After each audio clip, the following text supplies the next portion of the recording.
আপনাদের সবাইকে স্বাগতম জানাচ্ছি। আমি শাহরিয়া আরাফাত সোহান।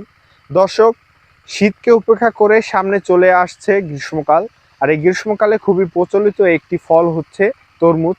তরমুজ কিভাবে রোপণ করা হয় আপনি আমার পিছনে যদি দেখেন, তাহলে বিশাল একটা জমিতে আমাদের কৃষক ভাইয়েরা অলরেডি বীজ রোপণ করা শুরু করে দিয়েছে। আর এই বীজ থেকে কিভাবে তরমুজ গাছটা হয় সেটা আমরা কৃষক ভাইদের কাছ থেকে জেনে নিব।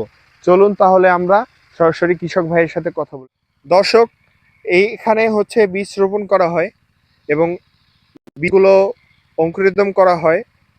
তো এই যে আমার পাশে দেখতে পাচ্ছেন যে ভাই আছে, কৃষক ভাই, তার কাছ থেকে আমরা জেনে নিব যে কিভাবে এই বীজগুলো তারা অঙ্কুরিতম করে। ভাই, কিভাবে এই বীজগুলো আপনারা করেন, অঙ্কুরিত করেন? প্রথম একদিন ভিজিয়ে রাখি 24 ঘন্টা, মানে 24 ঘন্টা ভিজিয়ে রাখার পর মনে করেন ধোয়া লাগে, মানে ডললে সুন্দর করে ধোয়া লাগে যে লোডটা না থাকে। তারপর মনে করেন এই বোতল আছে না, বোতলে ভরিয়া আমরা একটা রাখ পেঁচে রাখি, পেঁচে রাখার পর গছই যায়। তারপর আমরা এই পলিথিনে রোপণ করি। আচ্ছা, এখানে কয়শো বীজ আছে? এখানে মনে করেন 35,000। 35,000 চারা। হ্যাঁ, আচ্ছা, তো এই চারা হওয়ার পরে আপনারা এটা কি করবেন? এটা সইয়া সার দিয়া, সাদা সার, লাল সার এবং কালা সার, এগুলো একসাথে মিক্স করে এই হাটের মনে করেন অল্প কয়টা এই দিয়ে মনে করেন মাটির উপরে দিই, দিয়ে তারপর কোপাইয়া ছোটটা থানা বানাইয়া তারপর রোপণ করে দিই। আচ্ছা আচ্ছা। কতদিন লাগে এই তরমুজ হইতে? 3 মাস কি 3.5 মাস। 3.5 মাস। আর এই বীজ অঙ্কুরিতম হইতে কতদিন লাগে? এই বড় হইতে বড় হইতে 1 সপ্তাহ বেশি লাগে না। 1 সপ্তাহ বেশি লাগে না। আচ্ছা, এখানে টোটাল কত বীজ আছে বললেন আপনি? 35,000। 35,000। আচ্ছা, তাহলে এখানে এই বিস্তীর্ণ এখানে পুরোটাই কি আপনাদের? হ্যাঁ, পুরোটাই আপনাদের? জি। এখন কি চলছে এখানে? এখন চারাগুলো রোপণ করতে আছি। এখনই রোপণ করবেন? তো আপনাদের তো মানে আইল কাটা হয় নাই এখন পর্যন্ত? ওই জায়গায় ওই রুটি জায়গায় আছে। কাটা হয়েছে না? ওইখান থেকে রোপণ করা হয়।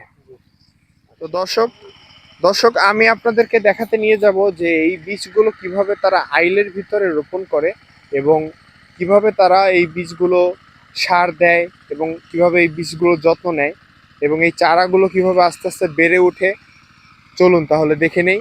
এই দূরে যে আপনি দেখতে পাচ্ছেন, এখানে আমরা যাচ্ছি শুধুমাত্র আপনাদের স্বার্থে, দর্শকদের স্বার্থে। চলুন তাহলে চলে যাই।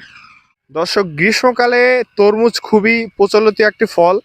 আর এই ফলের যে আমাদের যে কৃষক ভাইরা আছে তারা কতটা পরিশ্রম করে এই রোদের মাঝে, তারা কিভাবে এই চারাগুলো রোপণ করে, আমরা চলুন তাদের সাথে সরাসরি কথা বলে নেই এবং চারা কিভাবে রোপণ করা হয় দেখি।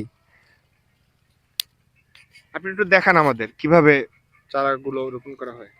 এই যে এইভাবে কাছে নিয়ে আসো। গাতি করিয়া হ্যাঁ। এইভাবে সার মাটিতে পাওয়াইয়া এরপর চারাটা এইভাবে পলিথিনটা ছিঁড়িয়া তারপর এভাবে বয় তুইবে।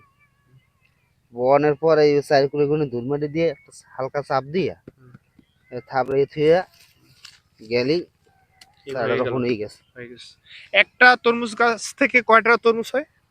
হয় 4-5টা হয়, কিন্তু আমরা 4-5টা রাখি না, একটা রাখি। আপনি তো কর্মচারী না? হ্যাঁ।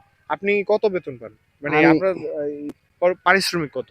পারিশ্রমিক ধরেন দৈনিক 700 টাকা হাজিরে আছে। হাজিরা আছে হ্যাঁ, 700 টাকা দৈনিক। দৈনিক আচ্ছা, এই মাসে যে 21,000 এই টাকা। রোদের ভিতরে এই যে করেন, হ্যাঁ, তো ঠিকঠাক মতো চলে আপনার সংসার? সংসার চলে মোটামুটি ভাবে। মোটামুটি ভাবে চলে? মোটামুটি ভাবে চলে। চলে না? হ্যাঁ। আচ্ছা, এই কষ্ট হয় না এই রোদে, এই তীব্র রোদে তো রোদের কষ্টই ভিতরে হয় ভাই। আপনারা এই কাজ করতেছেন কয়েকজন মিলে, এই পুরো জমিটা, হ্যাঁ, এই পুরো জমিটা আপনারা রোপণ করে আসবেন? হ্যাঁ, রোপণ করে আসবো আচ্ছা, এই রোদের ভিতর। এই কষ্ট তো হয় ভাই, গরিব মানুষ, কষ্ট তো করতেই হইবে। এই আচ্ছা। তো দর্শক, আমার পিছনেই আপনারা দেখতে পাবেন যে অনেক আমাদের কৃষক ভাইয়েরা কত পরিশ্রম করে, কত কষ্ট করে এই তীব্র রোদের ভিতরে তারা চাষ করছে, তরমুজ চাষ করছে এবং তরমুজের যে চারাগুলো রোপণ করছে। তো আসলে আমরা যখন শহরে এই তরমুজগুলো উঠবে, তখন এর দাম হয়ে যাবে দ্বিগুণ পরিমাণে। কিন্তু তাদের যে এই কষ্টগুলো দেখার মতো আসলে কেউই নেই। তাদের এই কষ্টগুলো দেখানোর জন্যই আপনাদেরকে এই ভিডিওর মাধ্যমে আমি দেখালাম। আমি শাহরিয়ার আপনাদের সাথে আছি। ধন্যবাদ সাথে থাকার জন্য।